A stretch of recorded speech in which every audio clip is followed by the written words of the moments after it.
No sé, vale. No sé si ustedes quisieran preguntar algo y eso me puede dar pista a mí para dar la clase, o prefieren que yo empiece y hable hasta los tequequeques como yo hablo y no los dejo hablar ustedes. Yo, no me parece mala idea que ustedes planteen alguna duda o algo y eso me puede dar pistas a mí para refrescar lo que vimos en la clase pasada y buscar el camino para entrar en la clase de hoy. Aunque ya les dije, tenemos una tercera clase, vamos a tener una tercera clase sobre el genio y el arte original, que es la semana que viene, pero que es el tema que tocaría hoy, pero acá hay que entenderlo bastante bien. Entonces, yo quisiera que no dejar dudas. Dime, Gerardo, ¿me estás hablando? Sí, Okay. yo me tuve que ir 20 minutos antes. Un poco egoísta de mi parte, pero si nadie dice nada, ¿Qué cosa? no sé, si nadie tiene alguna pregunta o algún interés en particular, si yo siempre siento que los últimos 20 minutos es donde como que se encierra la clase y se concluye. Si me sentí con esa ausencia de conclusión. Mira, yo no recuerdo cómo cerré la clase pasada, si soy sincero. Yo no vi la clase que mandó Pamela, yo no la volví a ver, no tuve tiempo. No me acuerdo cómo fue que sinteticé todo el final. Yo siempre trato de sintetizarlo, sí, pero no me acuerdo qué fue lo que dije. Yo me acuerdo del tema que hablé, yo traté de precisar lo que era el juicio, la actitud desinteresada, el juicio estético en Kant, me lancé por ahí, pero la clase fue como demasiado abstracta, me parece. Me pareció, yo sentí, yo me quedé un poco preocupado en ese sentido, me pareció demasiado analítica, así y creo que los conceptos no quedaban muy bien, muy claramente planteados. Yo me quedé con esa sensación y por eso es que les estoy abriendo la pregunta a ver dónde está dónde quedó una gran duda en ustedes, aunque sea mínima, dónde quedó un concepto no manejado, no bien manejado, porque yo lo que intenté es plantear el sistema general de Kant a partir del esquema que lo voy a poner también ahora, a partir de del cuadro de este cuadro, de las facultades del ánimo, lo que Kant plantea como en líneas generales como tres bloques importantes dentro de su pensamiento, que es la facultad de juzgar, la facultad de pensar, de conocimiento, la facultad de sentir placer o displacer y la facultad de desear. Y es aquí donde se puede entender en global todo el pensamiento kantiano. Para Kant, lo interesante para Kant, él va a tratar de tumbar todo el fundamento metafísico que se había estado fundando en la filosofía desde Aristóteles hasta el propio Descartes, aunque él va a agarrar mucho a Descartes. Descartes había colocado el pensamiento en la premisa yo pienso, luego existo, que todos conocemos de Descartes. Es decir, que el fundamento esencial del pensamiento es el yo pensante. No hay una verdad que trascienda más allá del yo pensante. Y Kant se sustenta sobre eso. No hay una referencia de una sustancia primera como Dios, o si la hay, puede ser que la haya, pero la razón no la puede pensar, no la puede demostrar. Dios es una categoría que la razón la puede pensar, evidentemente la juzga, la piensa, la elabora, pero no es algo demostrable racionalmente. Lo único demostrable metafísicamente hablando que podemos tener nosotros como experiencia clara y precisa es que yo pienso, yo no sé si ustedes piensan, pero yo pienso. Y toda verdad, dice Kant, toda verdad tiene que tener, como decía Descartes, ese principio. Yo pienso, por supuesto. Esto que coloca que la razón humana que pretende ser la objetividad pura, lo que ha pretendido ser la objetividad pura desde que se descubrió en la época de los filósofos griegos, tiene como principio metafísico un yo pensante. No Dios, no la unidad del universo, no la humanidad como, no, es un yo que piensa, un yo piensa. Es que todo pasa por la subjetividad. No hay, si hay alguna verdad objetiva, esa verdad objetiva le pertenece al yo pensante. Entonces, la pregunta que se hace acá es justamente, ¿cómo son posibles los juicios objetivos si lo que hay es una inmanencia del pensamiento humano? Si todo pasa por un sujeto pensante, ¿cómo entendemos la ciencia? ¿Cómo entendemos la razón? ¿Cómo entendemos las reglas morales? ¿Cómo entendemos los juicios estéticos? Y esa es la pregunta que se hace Kant. La pregunta trascendental de Kant es justamente eso. ¿Cómo son posibles las verdades en el ser humano? Si lo que existe como fundamento es un yo pensante. Eso se entiende. Esto es lo más difícil. Sí se entiende, profe. Ok, ahí está si queremos fundamentar la verdad del pensamiento, no podemos salirnos de que cada uno de nosotros supuestamente es un yo pensante, que tenemos un yo pensante que puede pensarse a sí mismo. Y ahí es donde comienza Kant a reflexionar y se da cuenta, claro, ese yo pensante, ese sujeto pensante tiene una facultad de conocimiento, que recibe el mundo exterior y conoce el mundo exterior, pero también se percibe a sí mismo. También se percibe a sí mismo conociendo el mundo exterior. Es una facultad que puede mirar hacia afuera y hacia adentro. ¿Mm? Y ahí es que empieza a determinar lo que se va a llamar la filosofía trascendental de Kant, que se sustenta en lo que llama la estética trascendental. ¿Cómo mira este yo pensante de la afuera? En primera instancia, a partir de la experiencia. ¿Cómo mira este sujeto hacia adentro? También en primera instancia, a partir de lo que nos ocurre con la memoria, con las emociones. Y aquí tocamos lo que es la estética trascendental. Las intuiciones de espacio y tiempo son categorías racionales de la sensibilidad. El hombre captura su existencia, su aquí y ahora, con las categorías sensibles que son intuiciones de espacio y tiempo. Y eso es lo que se llama en Kant la estética trascendental. Es una manera de sentir el mundo, el interior, el tiempo, el exterior, el espacio, y a partir de eso elaborar conocimiento.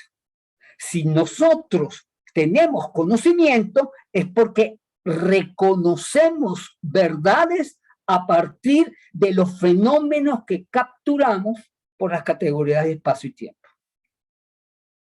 El pensamiento humano se da ahí. Y esto es lo que tenemos que comprender como filósofos, dice Kant, no la metafísica, sino el comportamiento de la actividad cognoscitiva de la subjetividad. Si queremos ser objetivos, es porque algo hacemos con esto. Que era la polémica que estaba abierta en el siglo XVII. Ok, todos estamos de acuerdo con esto, pero entonces lo que somos fundamentalmente, somos una temporalidad que siente los empiristas. Sentimos, y nos inventamos verdades. Formamos verdades por convención social. Los racionalistas van a decir que no, sí, sentimos es verdad, pero sobre todo pensamos y elaboramos criterios lógicos y racionales y objetivos.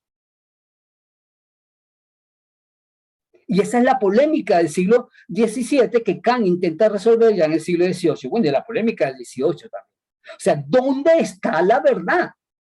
¿En qué sitio está la verdad? Y Kant entonces parte de la idea, que lo que iba a proponer, tratar de explicar hoy, es que, bueno, tenemos que ver cuál es el comportamiento del sujeto pensante.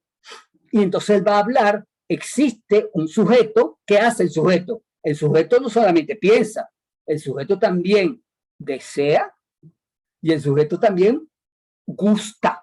Y ahí están las facultades. Hay como al menos 3 facultades con las que el sujeto se comunica con el mundo exterior. El sujeto lógico, él lo llama así, el que piensa racionalmente, puramente, lógicamente, el sujeto sensible, el que siente, y el sujeto que desea. Tenemos esas tres facultades. Deseamos, sentimos placer y pensamos.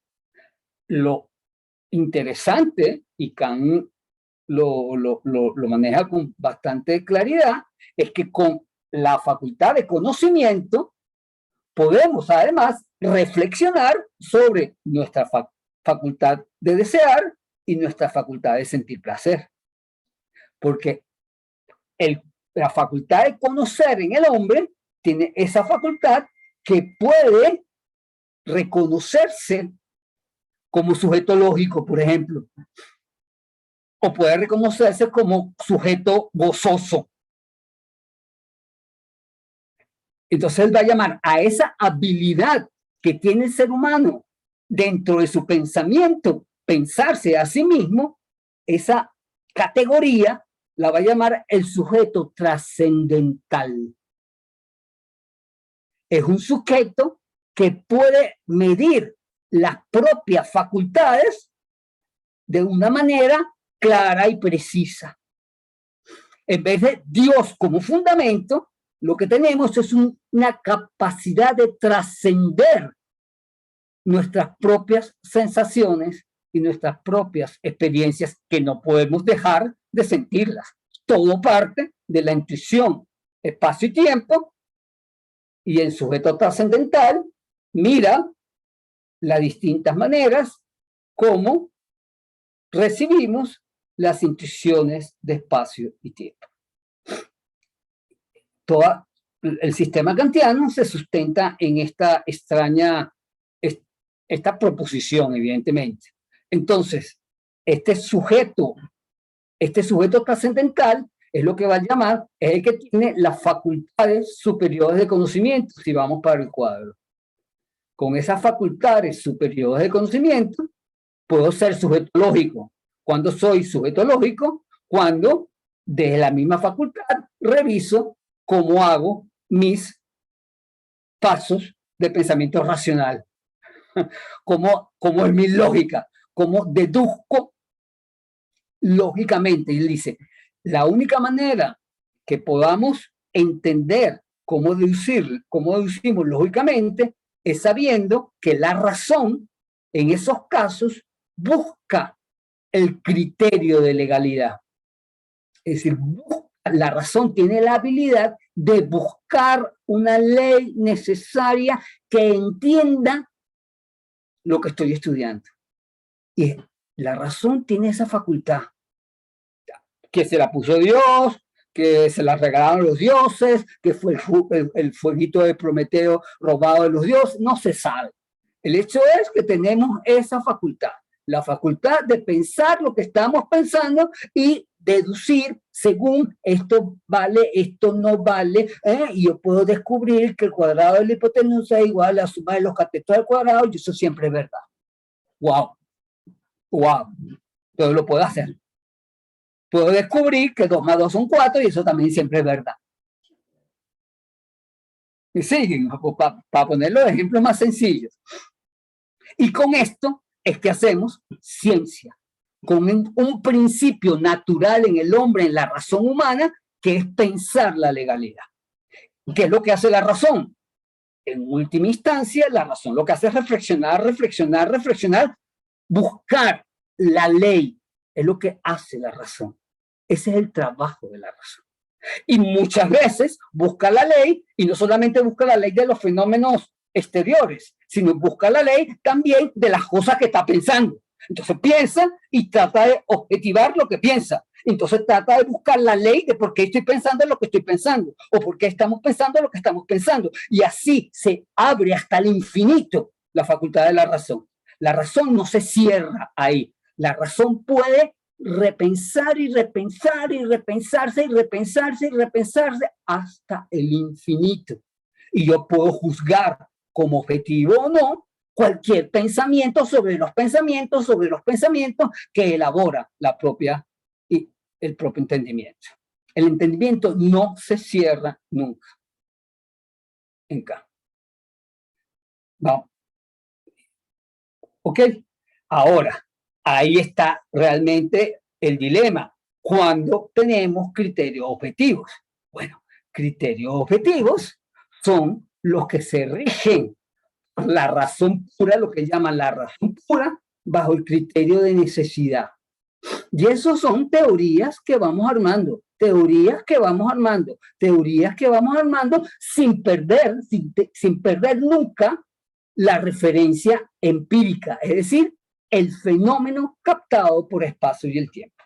Yo veo la representación fenoménica y la estudio objetivamente.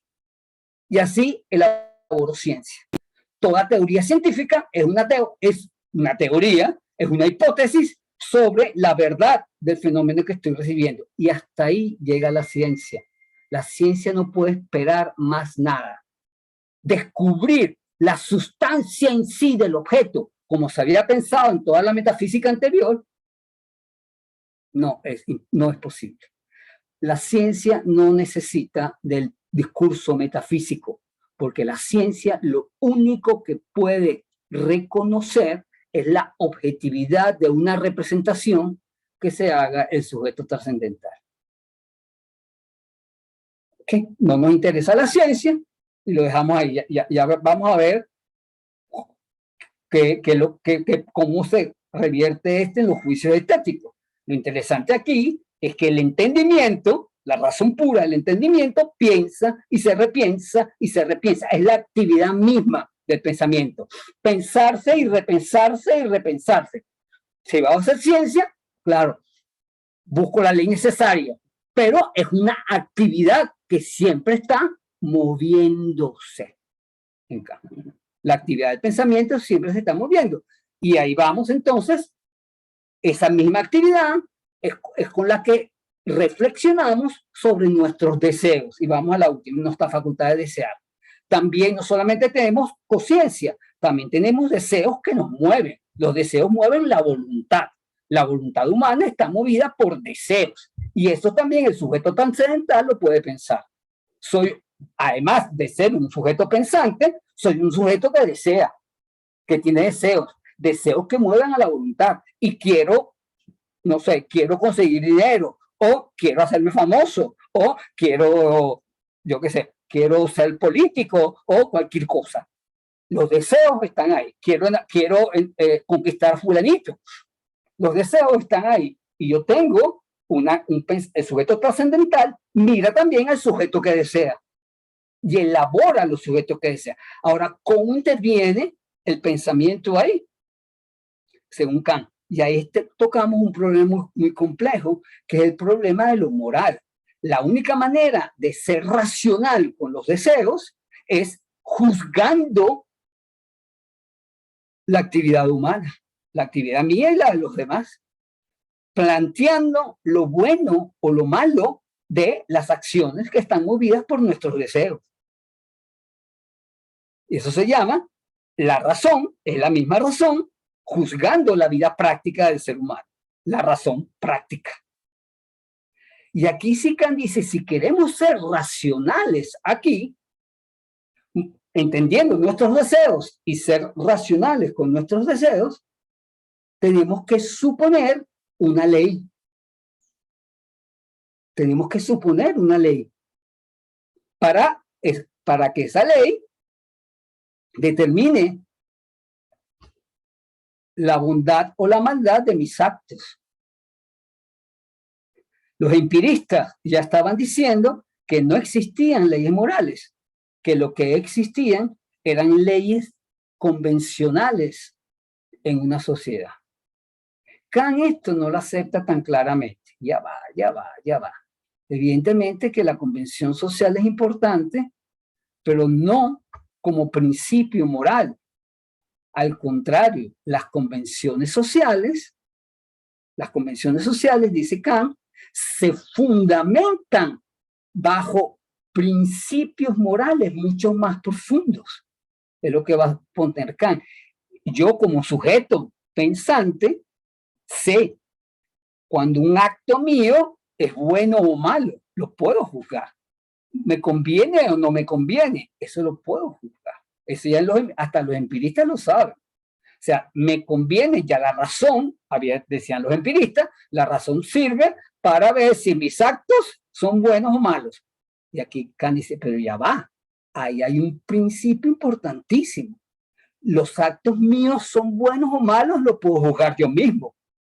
Pero, ojo, pero yo tengo un principio, una habilidad para pensar que mi subjetividad forma parte de una categoría mayor que llamamos humanidad. Y si yo supongo que yo soy libre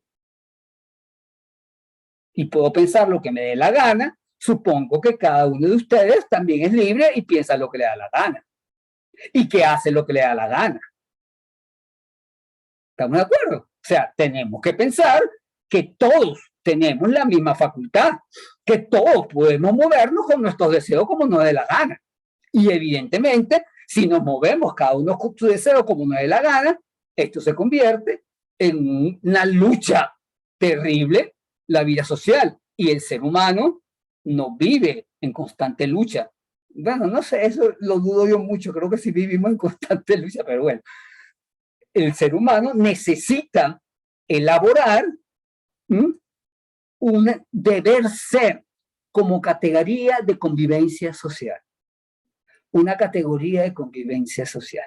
Ahora, si este deber ser es impuesto por una religión, por una tradición o por una obligación, nunca seremos libres. No habrá libertad. La única manera en que haya libertad es cuando cada quien autónomamente, la moral autónoma, elabora su propio criterio de deber ser.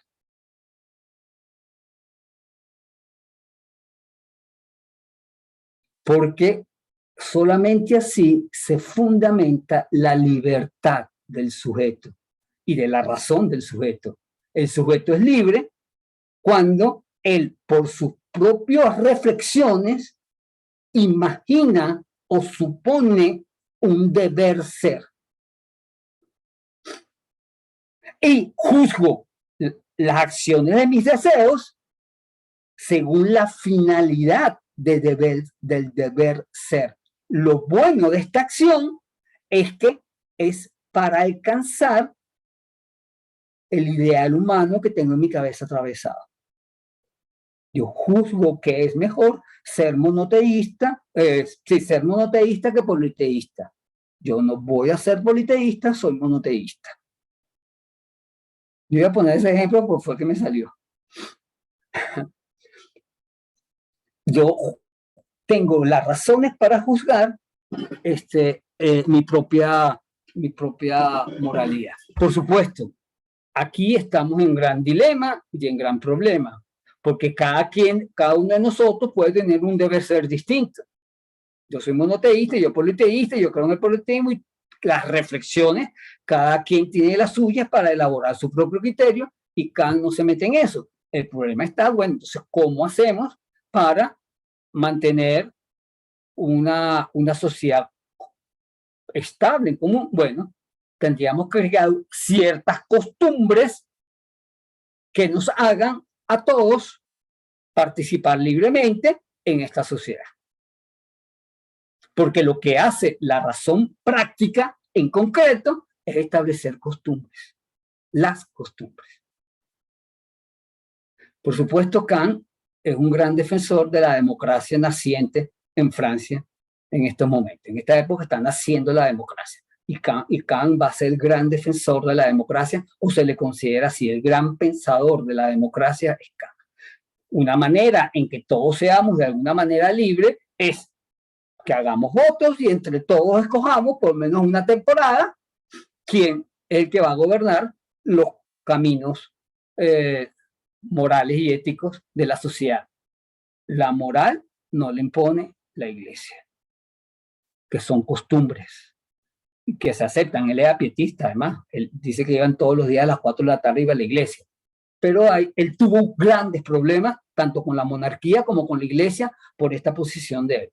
Fue realmente, en un momento incluso le prohibieron que escribiera sobre ética y sobre moral en alemán, allá en Prusia, donde vivía, en el reino de Prusia.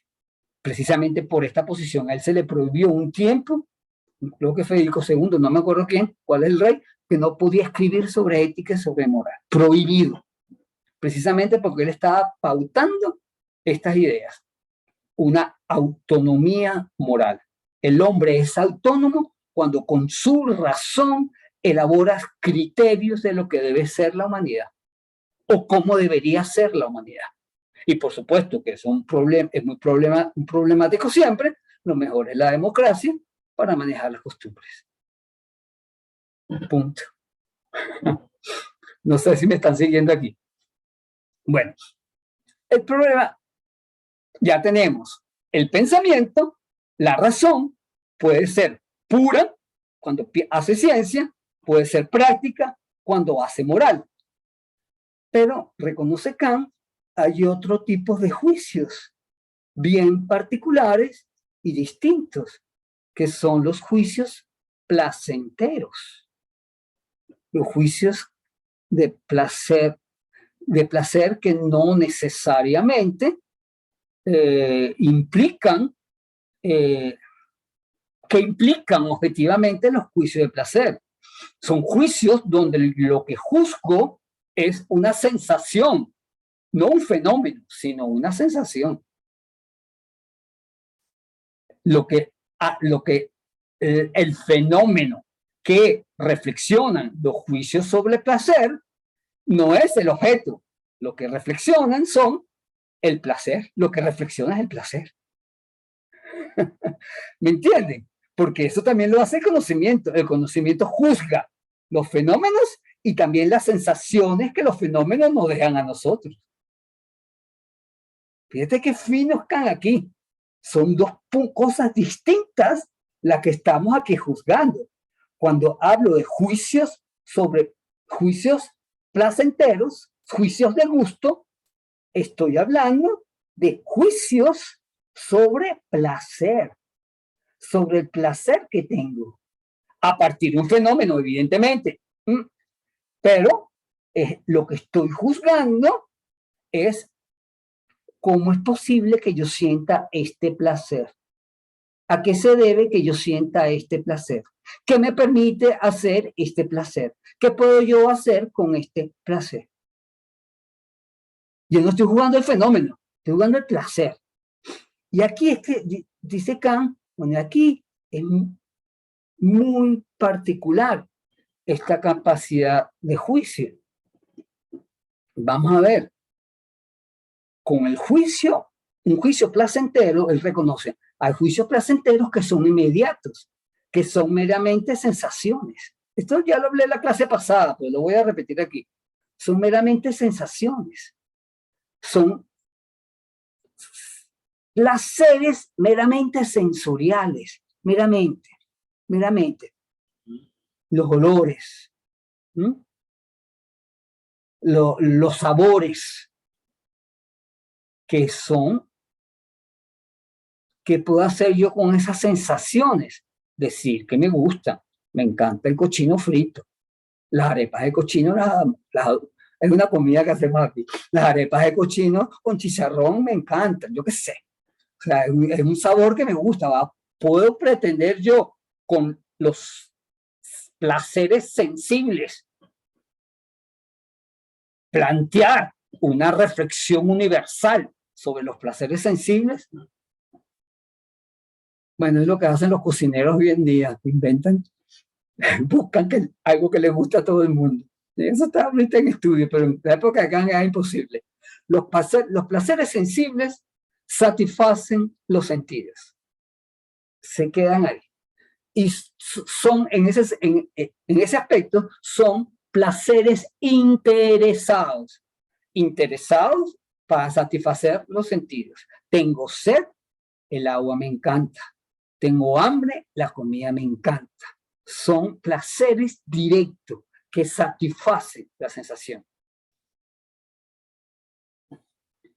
Estoy aturdido en mi cabeza, la música me relaja. Ese es un ejemplo del mismo Kant. Eso también, en ese momento, es un placer sensible.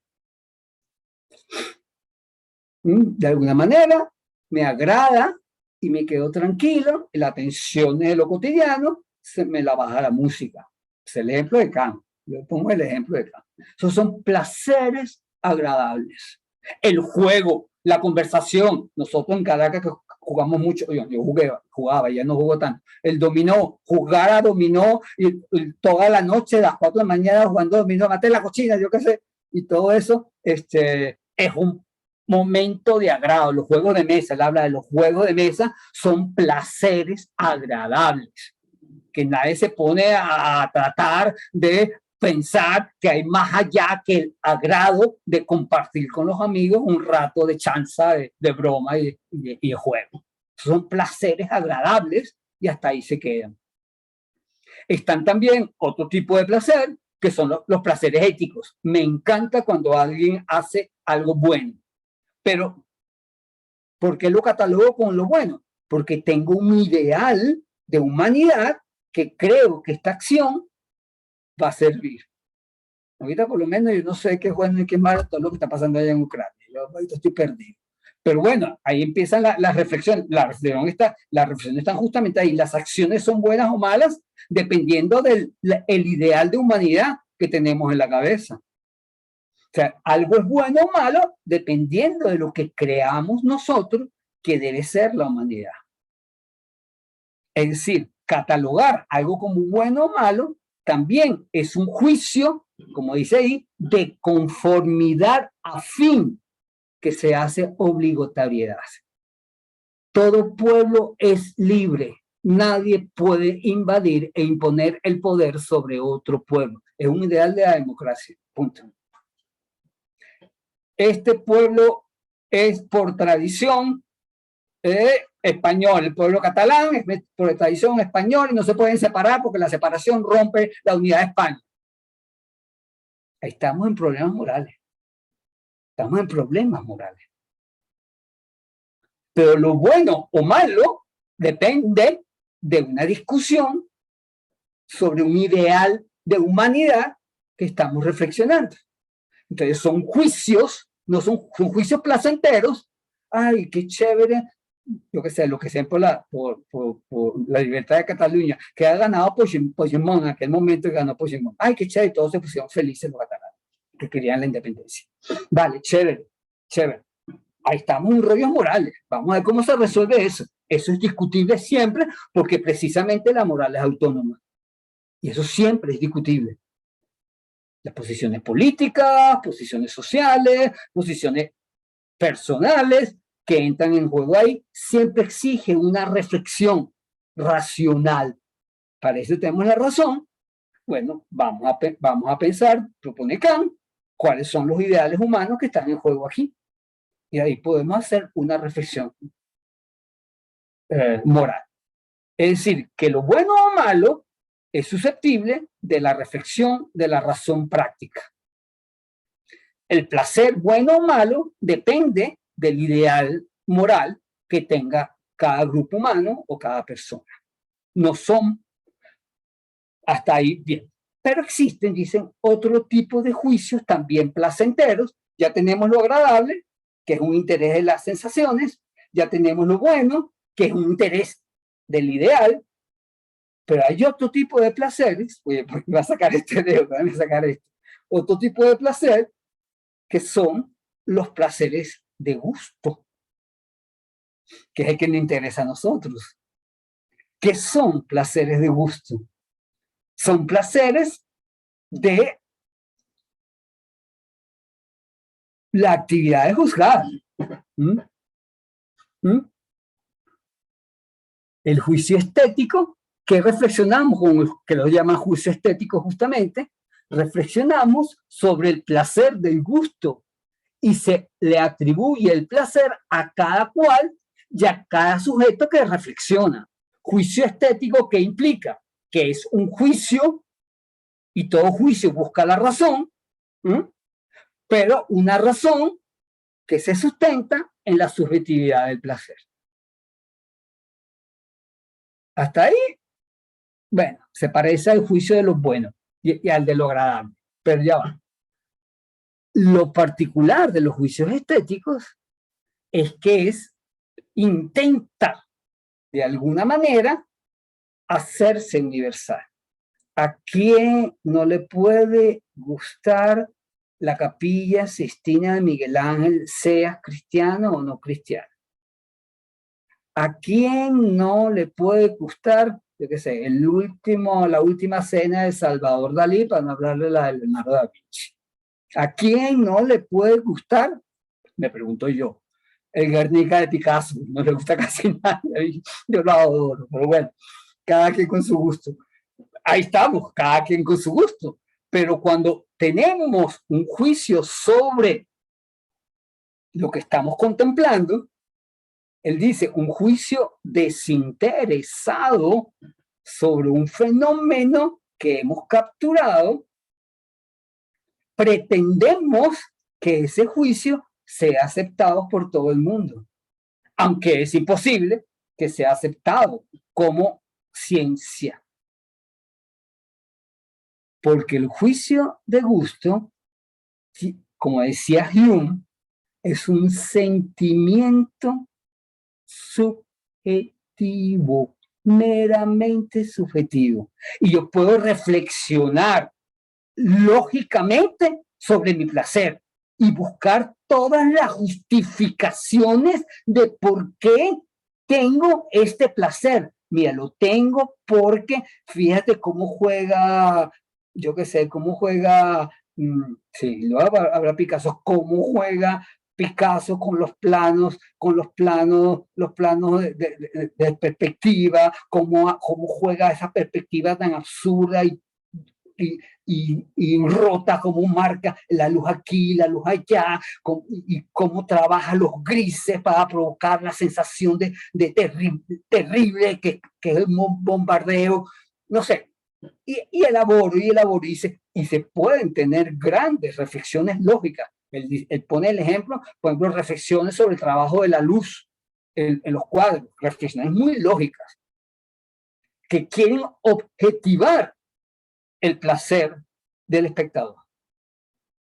Pero estas reflexiones lógicas no pueden pretender ser científicas nunca. Porque si pretenden ser científicas, si lográramos hacer una ciencia exacta sobre lo que juzgamos como bello o lo que juzgamos como sublime, el placer ya no sería placentero. El placer sería una ley. Yo juro, me tiene que gustar el Guernica de Picasso, juro a todo el mundo por siempre y para siempre. Y eso elimina la libertad del gusto. Es decir, los juicios estéticos sobre lo bello, sobre lo sublime, son juicios que buscan universalidad, pero siempre son subjetivos, porque nunca alcanzan ley. No pueden alcanzar ley, porque están referidos, dice él, a un placer personalísimo como punto de referencia. Tratan de objetivar un sentimiento de placer. Los juicios estéticos objetivan un sentimiento de placer. Intentan objetivar, y no intentan objetivar un fenómeno necesariamente de la naturaleza. ¿Por qué llueve cada vez que hay nubes? Porque hay más oxígeno en los lugares con más plantas. Eso la ciencia se encarga de hacer teorías de esas. Pero en el juicio estético, ¿quién me va a decir por qué el araguaney de mi casa floreció más bonito este año que el año pasado? Me gusta más el araguaney de mi casa de este año. O que las rosas de todo el jardín de orquídeas que hay en una casa, este año las orquídeas están más feitas que el año pasado. ¿Quién mide eso? ¿Cómo se mide? Claro, el científico puede decir, bueno, es que le pegó menos luz este año, pero el placer que siento, nadie lo puede decir. Profe, Dime, ¿quién me habla? Gerardo. Ah, Gerardo. Es que me preguntaba, cuando usted dice que el juicio estético busca universalidad, pero no alcanza a ser ley, ¿no? O sea, me preguntaba quiénes se encargan de esa búsqueda, o sea, los artistas, curadores, creadores. Todo el mundo, que por supuesto los artistas también, pero el juicio estético es una facultad de todo el mundo y según Kant es una manera de reflexionar del ser humano. Es juicio y en tanto juicio es una participación de la razón. Y la razón siempre busca ley. Todos y cada uno de nosotros, cuando hacemos juicios, buscamos una ley, dice Kant, porque es lo natural de la razón. La razón no puede trabajar sin buscar ley, porque la razón siempre busca ley, siempre. Ahora, en los juicios estéticos, tiene que reconocer la misma razón que no consigue ley, que no puede hacer ciencia, porque la razón siempre busca ley. Lo interesante en Kant está ahí, le coloca una atención a la propia razón para decir, bueno, hay un juicio muy particular tuyo, razón mía. Tú tienes una manera de razonar, que chévere, busca ley, pero cuando haces juicio estético, que también buscas ley, te quedas sin ley, te quedas ahí, en ese limbo sin ley. Es una pretensión de ley que no puede ser ley, y eso tienes que reconocerlo. Si eres crítico, si eres artista o si eres meramente espectador, incluso si eres espectador, evidentemente. Cuando juzgas la belleza de la naturaleza, tú pretendes que todos los atardeceres sean iguales. Claro, con la naturaleza es mucho más rico. Cuando estemos el arte, vamos a tocar esto con mayor fuerza, Gerardo, que esto es fundamental lo que me está preguntando. Ahorita me estoy quedando con el gusto en la naturaleza. Cuando vemos la naturaleza y algo nos parece bello, el atardecer de anoche, que fue horrible realmente para mi gusto. Caracas estaba completamente gris, llovía por todas partes, no sabía nada. Pero bueno, pretender que el atardecer que me pareció bello sea igualito cada vez, imposible. Si hay algo particular con el juicio de lo bello en la naturaleza, es que nos deja la sensación de libertad. La naturaleza que por razón sabemos que se mueve por ley, la naturaleza se mueve por ley necesaria, cuando la juzgamos estéticamente, nos damos cuenta que hay cierta libertad en ella también. A pesar de que se mueva por ley necesaria, hay cierta libertad que el juicio estético me lo permite. Kant pone el ejemplo muy particular. Sentimos ante la naturaleza bella que Dios nos está regalando algo, como si Dios nos regalara algo, como si Dios existiera como creador de la naturaleza y me ofrece este placer que yo como sujeto me parece lo máximo. Pero lo interesante aquí es esto, fíjate, es un momento, el juicio estético es un momento donde la facultad imaginaria se despierta. Eso creo que todos lo estamos reconociendo. Pero por otra parte, también se despierta el entendimiento o la razón. Y imaginación y razón juegan entre ellos y las expectativas intelectuales se sienten satisfechas con lo recibido sensiblemente. Eso es lo particular del juicio estético. Las expectativas intelectuales de la persona que juzga, las expectativas de ley necesaria, nuestras expectativas de costumbres, de hábitos, si soy científico, si no lo soy, si soy romántico, si soy frío. Las expectativas personales de mi entendimiento, de mi lógica, se sienten satisfechos con una sensación que me ofrece el objeto bello. y digo, ese paisaje que yo vi yendo de aquí a Bogotá por tierra y crucé los abismos entre Cúcuta y Bucaramanga, que hay unos pasajes fabulosos ahí, ¿no? Unos pasajes que yo siempre tengo en mi cabeza, un precipicio así. Dios mío, pero qué paisaje, qué hermosura. Hay algo en las formas de esa imagen que agarra el que le gusta la cosa bella, que cumple ciertas expectativas intelectuales o que rayan con nuestras expectativas de intelecto. Esto se entiende mejor si vemos el segundo juicio estético, que llaman lo sublime. Cuando tocamos lo bello, cuando algo es bello en los paisajes, es cuando el paisaje se acomoda como a mi equilibrio interno, a mi ánimo interno, y despierta reflexiones. Cuando vemos algo sublime, ese equilibrio no se queda acá, el equilibrio se trastoca. Con lo sublime algo se trastoca en el interior nuestro y nos encanta igual el terremoto, las explosiones del volcán allá en La Palma. Nos pasma, pero a la vez nos quedamos viendo como unos pendejos, el fuego saliendo, el fuego saliendo, el fuego saliendo. Y estamos como, allá hay algo sublime, algo que mi imaginación no logra precisar qué es, pero la fascinación sensible es inmediata. Ese es un juicio estético, ese es un juicio estético exactamente. Juicio estético es cuando la facultad del entendimiento y la imaginación empiezan a jugar entre sí. Imaginación y fascinación. Imaginación y entendimiento y la razón. Los juicios racionales se mezclan con la fascinación sensible, con lo imaginario. Y dice, evidentemente, lo fundamental de los juicios estéticos es la participación, sin duda, de lo imaginario en la reflexión. Y como toda reflexión, es una reflexión que busca una finalidad, pero no la consigue. Conformidad a fin, es una reflexión que busca un fin y no lo tiene nunca. Es un juicio que se mantiene abierto. Ese es el juicio estético. Se mantiene siempre abierto por muchas reflexiones que hagamos sobre eso. ¿Qué pasa con este juicio tan abierto que es el juicio estético? Y aquí está lo más interesante en Kant. Porque como facultad que tenemos, bueno, chévere, ¿qué hago con esa facultad? Con esa facultad se hace mucho. Muchísimo.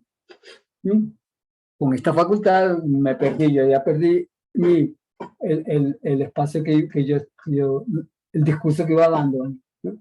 Bueno, vamos a ir por partes y aquí ya está. Tenemos por un lado la imaginación en los juicios estéticos. La imaginación se abren posibilidades reflexivas y fantásticas en el ánimo. El ánimo humano tiene una imaginación desbordante. Las movilidades de las expectativas subjetivas de cada cual se entusiasman, para usar el término de Chasteaubriand. ¿Se acuerdan que con Chasteaubriand hablamos de entusiasmo? Nuestra imaginación, en los juicios estéticos, nuestra imaginación se entusiasma. Yo veo un cuadro de Dalí y mi imaginación se vuela. Se vuela. Incluso se vuela lo que puede significar el cuadro de Dalí, yo qué sé, se vuela la imaginación.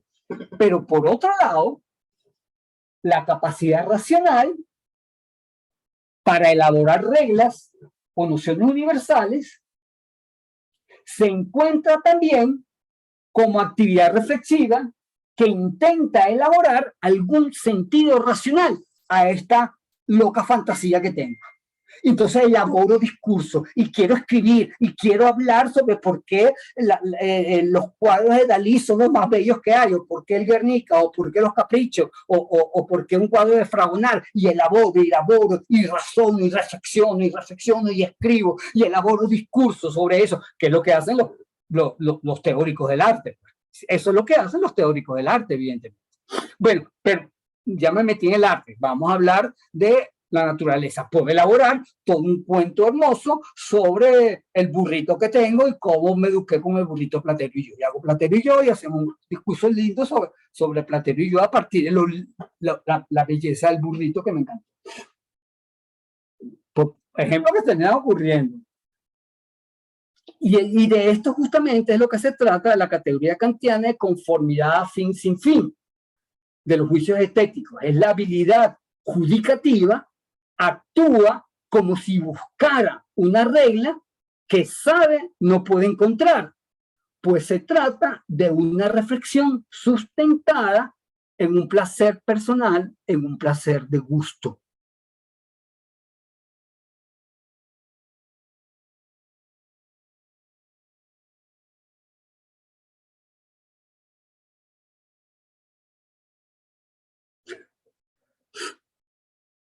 Y esto es lo que se nos da de dos maneras distintas. El gusto se nos da como un placer de lo bello y como un placer sublime. Hay dos tipos de juicios de gusto: el placer de lo bello y el placer de lo sublime. Y Kant se dedica entonces a reflexionar cuál es la diferencia entre placer sublime y placer bello. O placer bello primero y placer sublime. Para él va a ser más importante el placer bello que el sublime, pero ya veremos por qué. Aquello que ofrece el placer bello, Kant llama al placer bello un placer positivo. ¿Por qué positivo? Porque en el placer bello la actividad del entendimiento, la reflexión, se siente animada, entusiasmada, como dije antes, para reflexionar y reflexionar y reflexionar, aunque no se cierre nunca. Ese juego reflexivo vivifica el ánimo del espectador. Cuando algo me parece bello, eso vivifica la actividad propia del sujeto pensante, que es el entendimiento, aunque sea un entendimiento, una actividad de juego. Evidentemente, sí es una actividad de juego. Él dice, es el libre juego de nuestras facultades. Nuestras facultades juegan libremente entre ellas imaginación y entendimiento, y el ánimo del sujeto que gusta se siente vivificado, o como diría Shaftesbury, entusiasmado, creando relaciones, como decía Diderot, creando relaciones y creando relaciones y creando relaciones bien pensadas y elaboradas. Cuando me deja de gustar algo, que eso también pasa, nos deja de gustar de pronto algo, es porque ya mi cabeza no ve una relación nueva y le ha sacado la chicha y le ha sacado el jugo a eso. Por eso es que los gustos cambian. Los gustos no son estables en nadie. Depende de cada uno de nosotros. Son juicios reflexivos, que se animan en su solo juego reflexivo, en su libre juego reflexivo. Y por eso lo bello vivifica el ánimo. Por eso es que lo bello entusiasma al sujeto, siempre. Cuando a alguien algo le parece algo bello a alguien, se entusiasma. Dice, y según cuál es el tipo de fenómeno juzgado, cuál sería, bueno, y ahí entonces él da como varias definiciones, que no se puede dar, pero como varias definiciones de lo bello. Él dice, podemos juzgar desde el entendimiento, podemos ofrecer 4 pequeños acercamientos a lo que sería la belleza. Aquí me toca explicar algo que Kant había dicho en la crítica a la razón pura. Volvemos al cuadro. Los juicios es la facultad de la razón siempre. Él, cuando habla de la razón pura y habla de la legalidad, principio a priori, la legalidad, él dice que la razón tiene 16 maneras de relacionar los fenómenos a estudiar. No las voy a explicar las 16 porque son muchísimas. Esas 16 están divididas en 4 categorías. las categorías de cualidad, de cantidad, de relación y de modalidad. Categorías que son las formas como la razón funciona para relacionar los fenómenos a estudiar. Vamos a la... Profe, denos unos ejemplos, A eso voy, pero con el ejemplo de lo bello. A eso voy con el ejemplo de lo bello, que está lo difícil. Ya va. Se lo voy a decir. Cuando queremos juzgar cuál sería la cualidad particular de lo que estamos juzgando, él dice, esas son categorías de cualidad. Las categorías de cualidad del entendimiento son realidad, son reales, son fantásticas, no son nada, son pura fantasía. Nosotros podemos juzgar el objeto según esas cualidades o las relaciones que puede haber entre esas tres nociones de realidad, de negación de la realidad o de limitación. Está limitado. El entendimiento reconoce que esto es una computadora y no un televisor. Eso son maneras como el fenómeno determina el objeto. ¿Qué pasa con los juicios de lo bello? Que ahí está lo interesante. La pregunta que se hace, la categoría de la cualidad, sería, ¿qué es lo particular del juicio de lo bello? Que hace que el juicio de lo bello tenga su presencia como juicio, que no estoy haciendo un juicio moral, que no estoy haciendo un juicio de deseos, ni estoy juzgando las cosas interesadamente, sino que estoy juzgando a algo en particular. Dice, en tanto participación del... Kant propone, no estoy leyendo mal, llamamos bello al objeto o modo de representación del objeto, yo prefiero hablar de representación del objeto, que nos complace desinteresadamente a la facultad de juzgar, que nos complace sin querer nosotros apropiarnos de eso. Nos complace desinteresadamente. Que también es una noción que de Aristóteles ya lo manejaba hace mucho tiempo, pero no me voy a meter en eso. Es decir, son juicios donde el objeto, la forma del objeto, no el en sí del objeto, sino la forma del objeto,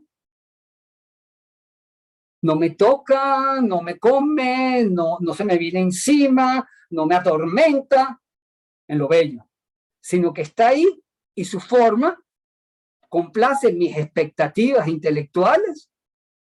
Yo veo el atardecer y comprendo por qué Caracas es tan verde. Yo qué sé, estoy pensando tonterías. O por qué hay tanta luz en Caracas en diciembre. Yo qué sé. Y complace mis expectativas intelectuales y mi imaginación se vuela. Mi imaginación se vuela. Porque estoy contemplando desinteresadamente. Yo no aspiro a nada particular sobre el objeto que estoy contemplando, sino que me satisface verlo. Me satisface verlo o oírlo, porque yo metería ahí también la música. Me encanta oír el trinar de los pájaros. Me encanta. Cada mañana trinar los pajaritos, la guacamaya pegando gritos por allá, y yo tranquilo en mi casa oyendo las guacamayas por el solo hecho de gozar de oír el ruido de los pájaros. No tengo ningún otro interés. Bueno, sí, que me da tranquilidad, que me da paz. A mí no me da paz nada. Me gusta el punto. Eso, entonces, llamo bello justamente a eso. Aquello que cause un placer desinteresado. Primera definición de lo bello. Segunda definición. Según lo que el fenómeno juzgado abarca. ¿A qué alude el fenómeno que estamos juzgando? Esas serían las categorías de cantidad del entendimiento. Llamamos bello a lo que complace, de cantidad que quiere decir, de cuánto abarca ese juicio. Los juicios, las teorías de cantidad pueden ser, estamos hablando de una unidad, estamos hablando de una multiplicidad de cosas, o estamos hablando de una totalidad que engloba muchas cosas distintas. Cuando juzgamos lo bello, ¿de qué estamos hablando? ¿De una sola cosa? ¿De muchas cosas? ¿De varias cosas distintas? ¿De qué tipo de cosas estamos hablando? Es la pregunta que se hace en esta categoría. Y él dice, llamamos bello a lo que complace universalmente, o sea, nos complace como si fuera una totalidad, pero sin concepto. Es una intuición de verdad que no puedo precisar. Esa es la cualidad de lo particular del juicio de lo bello, que es una intuición de verdad verdadera para mi razón, pero el concepto no aparece. Ahí está un dilema interesantísimo. Esa es la contradicción misma de los juicios estéticos, que aspiran a una verdad que intuimos sintéticamente, una verdad, pero no logramos precisarla, no podemos precisarla. Pero intuimos una verdad. Si no, no fuera juicio. Es como si un juicio se nos presentara como absoluto, pero no podemos determinarlo como ley absoluta. Segunda categoría de lo bello. Y aquí ya tenemos entonces, tenemos un juicio de placer desinteresado, de placer propio desinteresado, que se me presenta como intuición universal. Intuición estética, llamo yo, él llama intuición nada más, como intuición universal. Y en esa contradicción del ánimo humano, me siento vivificado en el caso de lo bello y me siento asustado en el caso de lo sublime. Eso lo voy a ver ahorita, lo voy a explicar ahorita. Ven la contradicción de entrada, ¿no? Es una cosa desinteresada, una complacencia de mi desinterés y al mismo tiempo una intuición de verdad que me da vigor, me da esplendor reflexivo, pero no la puedo demostrar. Entonces dice, otra definición, según las relaciones que el fenómeno juzgado establece con otros saberes del entendimiento. Ahora, ¿cómo relacionamos este saber de lo bello con otros saberes del entendimiento? Entonces dice Kant, bueno, aquí sencillamente volvemos a lo mismo. La belleza es una forma de conformidad afín, una reflexión que busca un fin, en la medida en que esa forma, percibida como bella, no tiene representación de fin. Lo percibido como bello no tiene ningún fin, sino, y ahí está lo interesante, ser lo que es, ser de esa manera particular que es. Cuando el atardecer de ayer me pareció bello, es porque era él solo como fenómeno presentado ante mí. Él solo es lo que es. Solamente eso. Si hay una ley, es la ley que yo pueda pensar, es la ley que lo determina a ese fenómeno solo. Si me gusta la mata que está en mi casa, es porque me gusta esa mata sola, aunque sea igualita y parecida a las otras que están alrededor. Porque esa mata es particular, ella misma sola, tal cual es. Se apareció así y me pareció bella su sola presencia particular. Y eso es lo que me parece bello. ¿Me están siguiendo? ¿Me está siguiendo, Gerardo? Que es lo único que veo. Sí, profe. Y le iba a preguntar, usted ha dado ejemplos naturales solo porque son los que ha dado, ¿verdad? Para evitarlo de lo bello, porque lo bello viene ahora. El arte bello es un problema. Sublime, pero quiere decir lo sublime. No. Lo sublime no ha dado ejemplo todavía de lo bello. Él cuando toca estas definiciones solamente está definiendo lo bello. Lo sublime es más complejo. En lo sublime es imposible hacer definiciones de este tipo. va a decir Kant. Lo sublime es una complejidad mayor que es imposible de determinar con categorías del entendimiento, porque en lo sublime el entendimiento se abisma, el entendimiento se siente débil y no puede tomar ninguna decisión. Ese es lo particular de lo sublime, que ya vamos para allá. Entonces, profe, de nuevo con mi pregunta, a ver si la puedo replantear. Usted ha estado a través de la explicación de lo bello dando ejemplos de fenómenos naturales, más que todo, de cosas que tienen que ver con la naturaleza. ¿Por qué no hablar de cosas creadas por nosotros? Claro, porque para hablar de las cosas creadas ya tenemos que hablar del arte. Y el arte es un capítulo particular en Kant. Se llama el arte bello. ¿Cuáles son las condiciones del arte bello? Entiendo, ya entiendo lo que explica todo esto. Y el arte bello es una condición muy particular del problema de lo bello.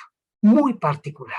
Donde todo esto se revierte, pero con una pequeña diferencia.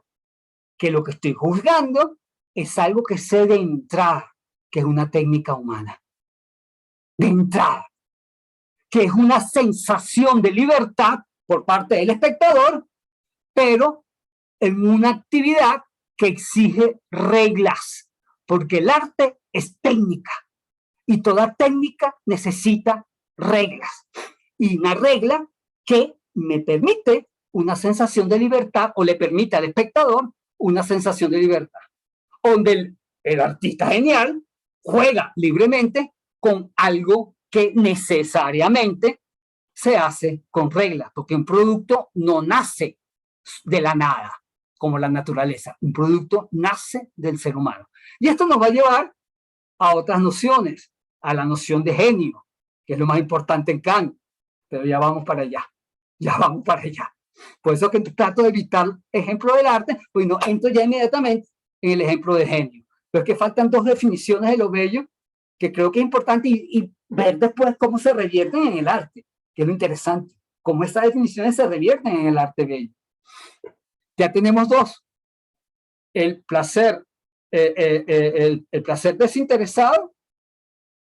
No, el primero es el placer de gusto personalísimo y un placer desinteresado que valora la forma mera del sujeto, del objeto juzgado, perdón, no del sujeto, la forma del objeto, meramente del objeto. Esto va a ser importante para la obra de arte. Él va a decir, la obra de arte lo que vale es por su forma de ser. De alguna manera, el juicio estético, cuando catalogo de bello algo, es porque estoy diciendo que es una ley que define a esa cosa solamente. Ya puedes imaginar cómo se va a entender el arte a partir de eso. El arte sigue unas leyes para hacer esa cosa. Es lo que van a llamar la originalidad, pero vamos con calma. No me quiero meter ahí. Claro que me falta solamente una, ¿verdad? La categoría de la modalidad. Sí.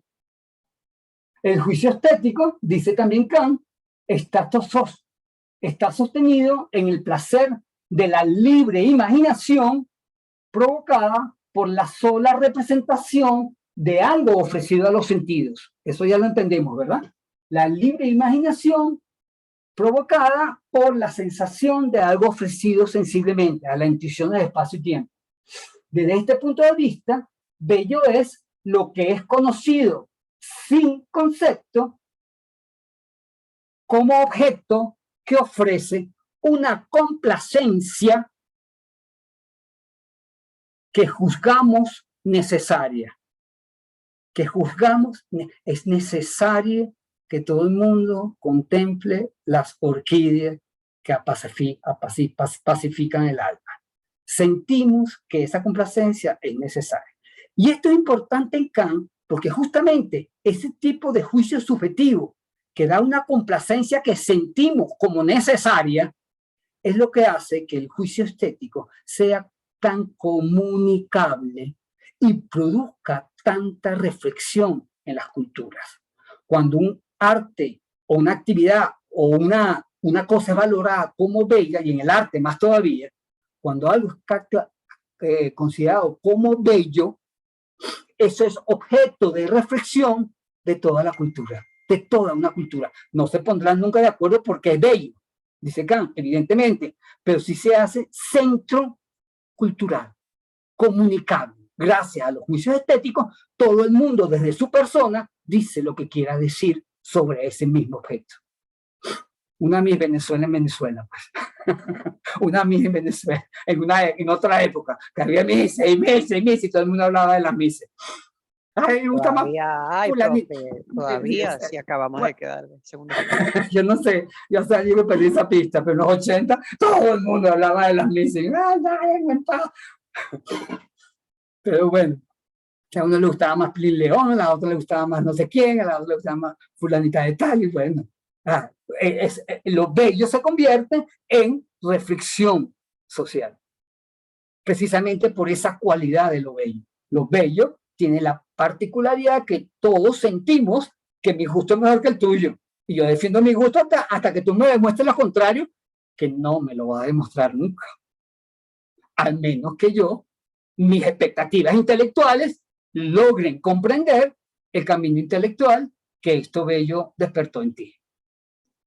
Entonces, a ver, bájate a escribir muy bonito, muy racionalmente, muy argumentativamente, para que mi juicio y mis expectativas intelectuales sobre lo bello entiendan tu juicio sobre lo bello.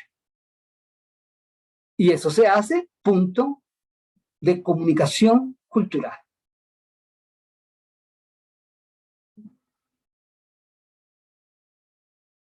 Ahora, hasta ahora, lo bello se da cuando hay un equilibrio entre entendimiento e imaginación.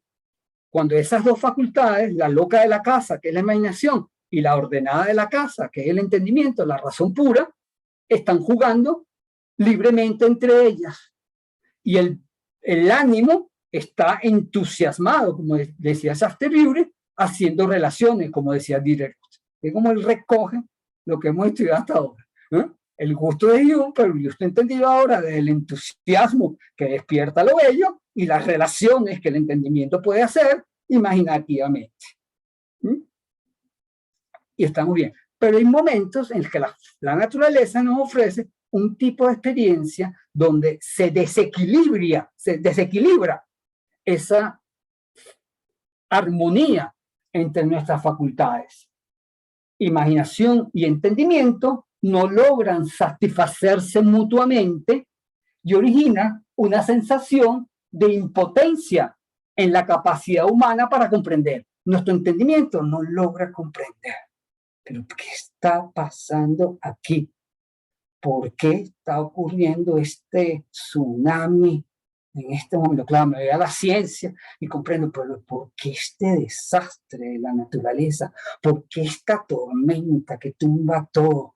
¿Será un castigo divino? ¿Será que los dioses están conmigo? ¿Por qué la peste maldita del COVID, Apolo lanzando sus flechas para la peste humana por alguna traición que le hicimos a la naturaleza? Y por ahí me voy, porque el entendimiento no se equilibra y empieza a fascinar y empieza a imaginar, se abisma la imaginación que no logra precisar nada y se abisma el entendimiento que tampoco logra precisar nada.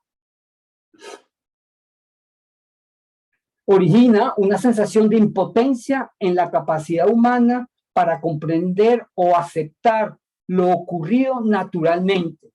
Y esto causa, dice Kant, una cosa que llamamos placer, que él llama placer negativo. Es, así como lo bello es un placer positivo que vivifica el ánimo, lo sublime es un placer negativo. Que el entendimiento humano se siente perdido. Pero fíjate lo interesante que apunta Kant aquí, porque está hablando ante la naturaleza, y esto sucede, dice, lo sublime sucede fundamentalmente ante la naturaleza. Él dice que siempre ante la naturaleza, no ante el arte. Lo sublime sucede ante la naturaleza. Nos sentimos deprimidos porque no entendemos por qué la naturaleza se está comportando como se está comportando, pero desde esa humildad de nuestro entendimiento, de la humildad de nuestra voluntad, Nuestra voluntad no comprende ni puede hacer nada que se parezca a lo que está haciendo la naturaleza. Lo comprendemos. Entiendo la presencia de algo superior a la voluntad humana. Intuyo, no comprendemos, intuimos la presencia de algo Humberto, superior a la voluntad humana. Dime. Entonces, bueno, si lo he entendido bien, lo sublime proviene de la naturaleza y lo bello del arte, o lo bello también de la naturaleza podría... No, lo bello proceder. tanto del arte como de la naturaleza. Lo bello está en las dos partes. Lo sublime solo en la naturaleza, según Kant. Los románticos después tienen que inventar la noción de inconsciente para decir que las fuerzas del inconsciente se revelan en el arte. Por eso son los románticos postkantianos. Yo voy a decir, lo sublime se revierte en el arte porque hay un inconsciente posible de atrapar. Y todos pertenecemos al inconsciente. Por eso ya Schopenhauer para adelante, Schopenhauer leyendo a Kant, ojo, que introduce lo irracional como la fuerza impulsora del humano. En Kant, lo que impulsa al humano es la razón. Y en Kant nos quedamos ahí chiquiticos. Entonces, lo sublime, dice, es un sentimiento extremo, dice Kant, es un sentimiento extremo del entendimiento humano, dice Kant. Es un sentimiento muy dado a las personas que piensan mucho, que de repente la naturaleza se le hace una incógnita inmensa y lo que ven es una fuerza no humana detrás de la naturaleza. La noción de infinito, por ejemplo, de la matemática, es una noción meramente sublime. ¿Qué es el infinito? ¿Cómo podemos imaginarnos lo infinito? ¿Dónde está lo infinito? ¿Qué forma tiene lo infinito?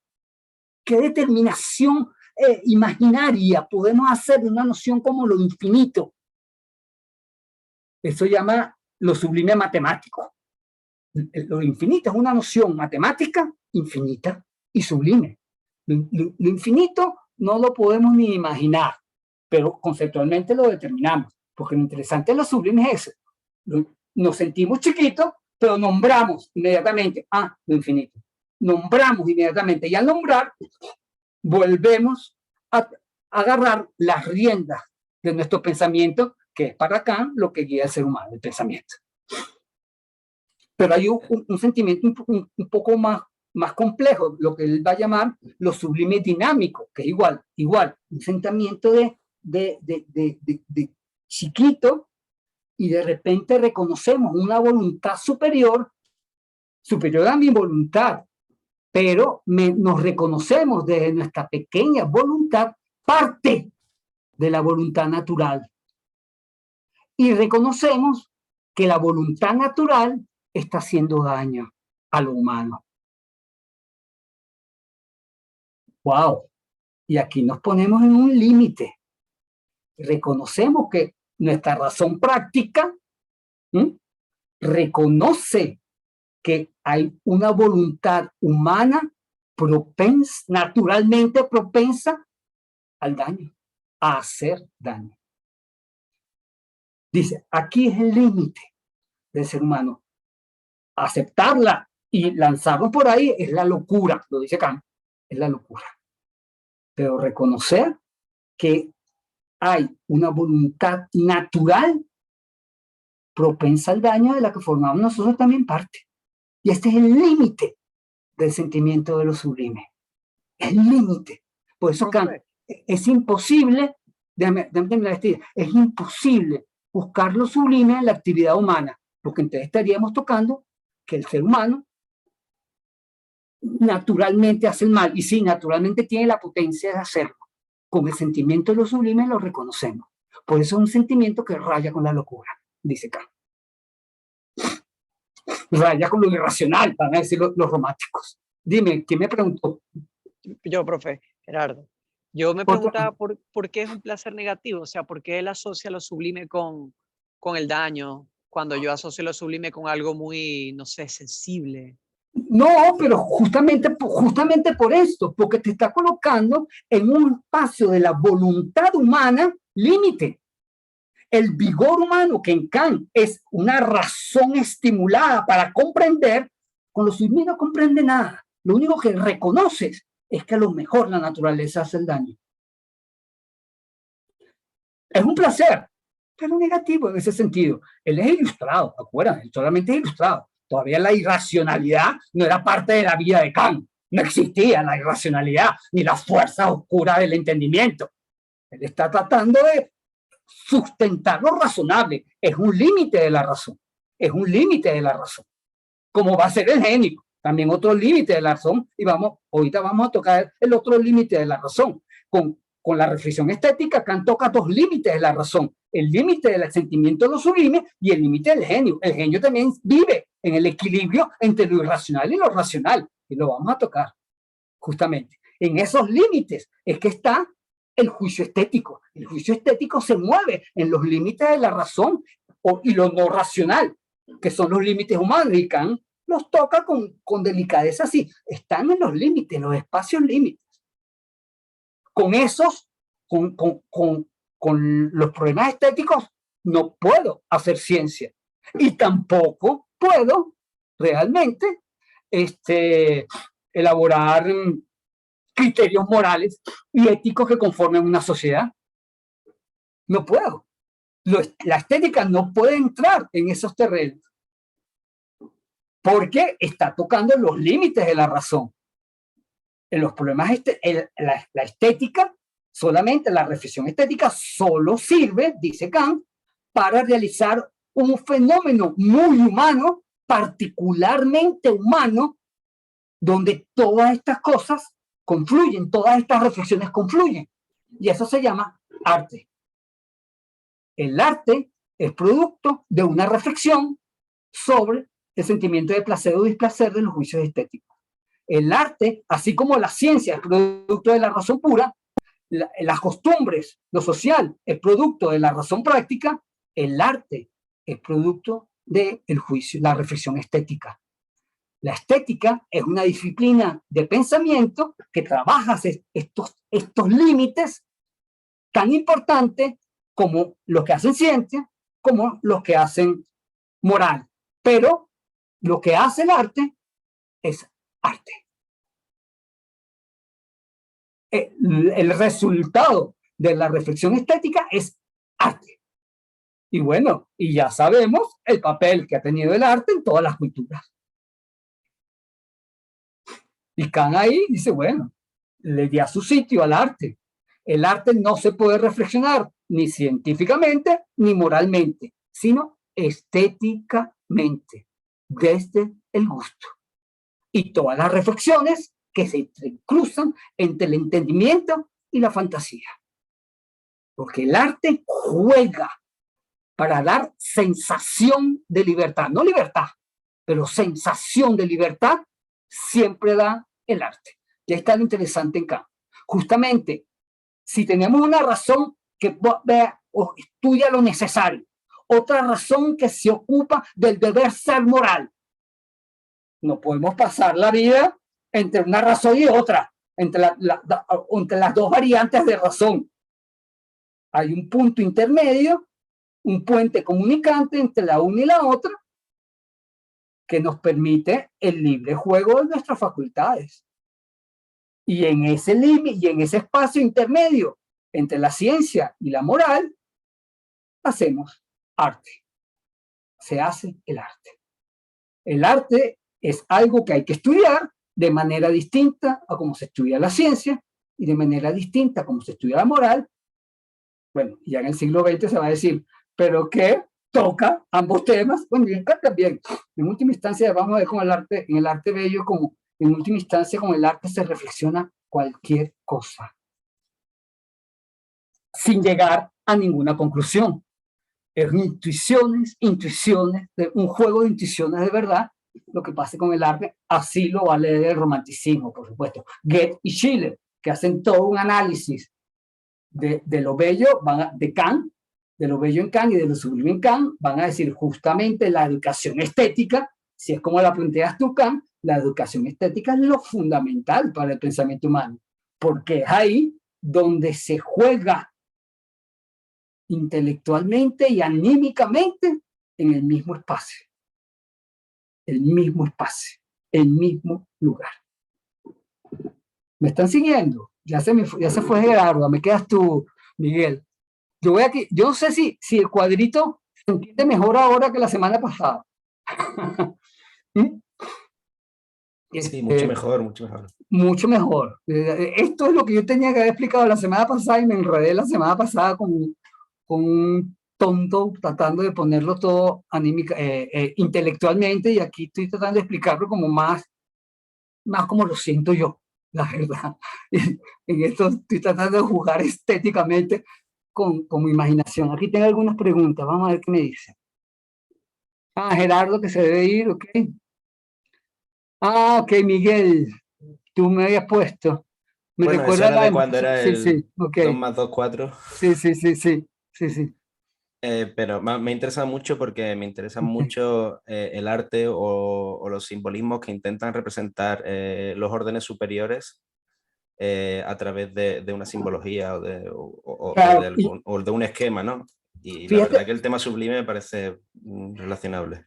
pero fíjate, sí, ok, evidentemente en lo sublime la fantasía se vuelve loca.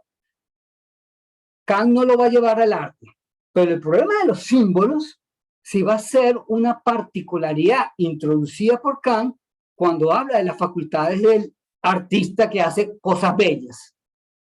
Una de las facultades es lo que va a llamar las ideas estéticas. Las ideas estéticas, dice él, no son conceptos, son imágenes particulares que crean los artistas que aluden a conceptos imposibles de precisar imaginativamente.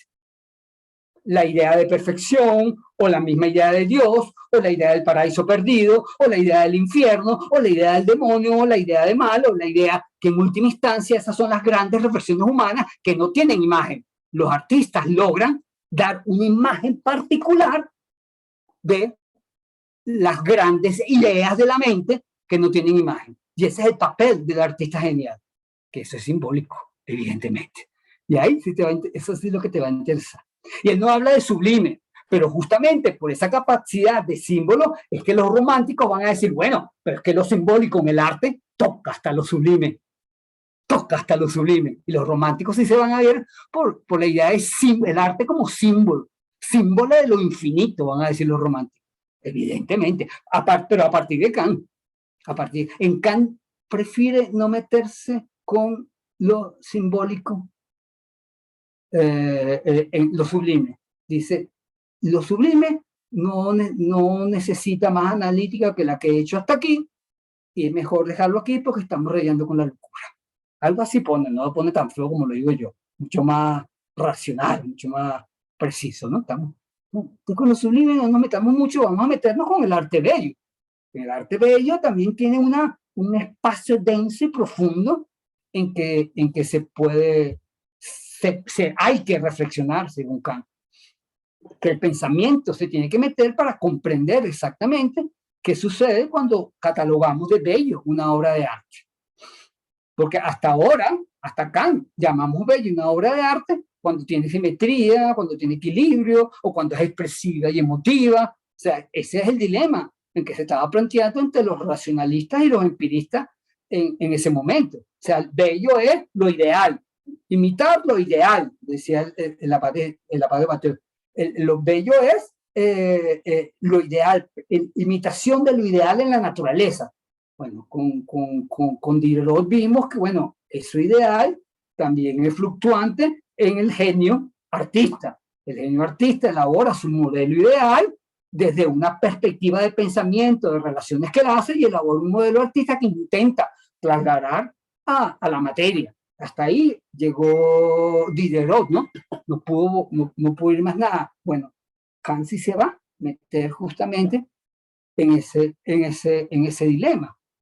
Y justamente parte de la idea, ante todo, parte de la noción, sí, de que el arte es imitación de la naturaleza. Pero ¿qué imita el arte de la naturaleza? Es la primera pregunta. Imita la apariencia, imita lo exterior. Cuando decimos que un arte es bello, Ay, mira, es bello porque copió igualito el araguaney que está en mi casa, o la orquídea que está en el jardín de tal mansión, o pintó perfecto el atardecer de anoche. Y decimos que un arte es bello porque copia la naturaleza, se pregunta Kant. O también muchas veces se dice, ay, la naturaleza es tan bella que parece arte.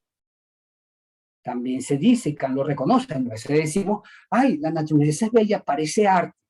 Dice, ¿por qué esa relación tan íntima entre belleza y arte? Dice, ambas cosas son absurdas.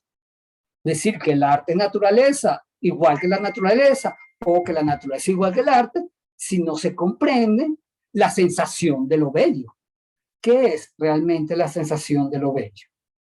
Cuando algo es bello, es porque anímicamente el sujeto que contempla y llama bello siente la libertad del sujeto, porque la libertad se le revela como actividad de su intimidad. Lo que se parece el arte a la naturaleza, el arte bello a la naturaleza bella, es la sensación de libertad que nos ofrece. Ya eso es bastante. ¿Cómo la va a explicar Kant? En la naturaleza, lo máximo que podemos decir es una sensación de libertad que la imaginación se vuela. Ah, los dioses me están regalando esta luminosidad del sol. O Atenea se puso de acuerdo con fulanito para darme este equilibrio de paisaje. Yo qué sé. La imaginación vuela con respecto a la naturaleza. Pero con el arte, que también se vuela la imaginación, tenemos un punto fundamental, que el arte, si sabemos todos, y lo sabemos inmediatamente, que el arte es un producto humano, que hay un ser humano detrás de esa obra de arte bella. Y si hay un producto humano detrás de esa obra de arte bella, hay una voluntad humana haciendo arte, ese arte, una voluntad humana semejante a la mía, muy parecida y muy cercana a la mía. La cercana a todos. Una voluntad para trabajar técnicamente algo. Y cada uno se quiere separar de la noción de arts como técnica. Todavía el arte como creación no aparece. El arte es una técnica, y yo lo asumo así. El arte es técnica. Y podemos hablar que la técnica tiene dos ramas. Las técnicas útiles, claramente útiles, que sirven para tal cosa. Si no sirve, entonces no funciona. Pero también hay técnicas que juegan, que tienen que servir para algo, pero juegan a el adorno, a lo exquisito, a causar otro tipo de sentimientos distintos al de la utilidad. La técnica para hacer algo a veces provoca sensaciones de belleza. ¿Y qué es sensación de...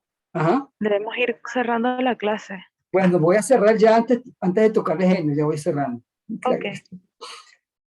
¿Qué tocamos? ¿Qué cerramos aquí? Cerramos que cerramos, el arte bello toca la habilidad para estructurar cosas, la técnica, la habilidad para poner color, para poner figuras, para tocarla, pintar la piel, para hacer perspectiva, para lo que tú quieras, para hacer esculturas, lo que tú quieras. Es una técnica para hacer un objeto artificial. Siguiendo a Aristóteles, un objeto artificial que tiene que darme la sensación de que es algo hecho con libertad. No con técnica, sino libremente. El arte bello tiene que dejar la misma sensación que deja la naturaleza bella, la sensación de libertad. Ahora, ¿quién trabaja una técnica y haciendo técnica provoca sensación de libertad, que sabemos que es una técnica hecha, pero deja esta extraña sensación de libertad? Ahí Kant no se meten mucho y dice un talento natural que tienen algunos para hacer cosas bellas, y a ese talento lo llamaremos genio. El genio es el talento natural para hacer de la técnica artística cosas bellas, es decir, cosas que a pesar de la técnica dejen sensación de libertad. Es decir, un libre juego de la imaginación y el entendimiento a quien lo observe. Y bueno, creo que me tengo que dejar aquí. Hay distintas cualidades que implican los juicios estéticos. No sé si decir esta cuatro y cierro para cerrar y tocar, lo repito la semana que viene. Es un talento que le da talento o don natural, lo llama Sican. El genio es el talento o don natural que le da la regla al arte. Fíjense qué interesante aquí, que por ahí se metió todo el romanticismo. De alguna manera, el genio tiene naturalmente un instinto para tocar las fuerzas creadoras o formadoras de la naturaleza. Y él no sabe explicarlo, pero él sabe tocar las fuerzas creadoras de la naturaleza por instinto, por mero instinto, por talento natural, porque en última instancia la naturaleza en cada uno en particular es la que trabaja en el arte, que puede agarrar una técnica manejada y estudiada de hace siglos y hacer una escultura bella. Lo voy a dejar hasta ahí, que ya esto es un tema así que explota hacia 15 sitios distintos. Y tocamos Profe, eso la semana que viene. Ya estoy esperando una llamada. Vale. De acuerdo. Gracias. Léanse Adorno, la noción de genio y la noción de originalidad de Adorno, por favor. La semana que viene tocamos genio y originalidad, punto central para el pensamiento moderno.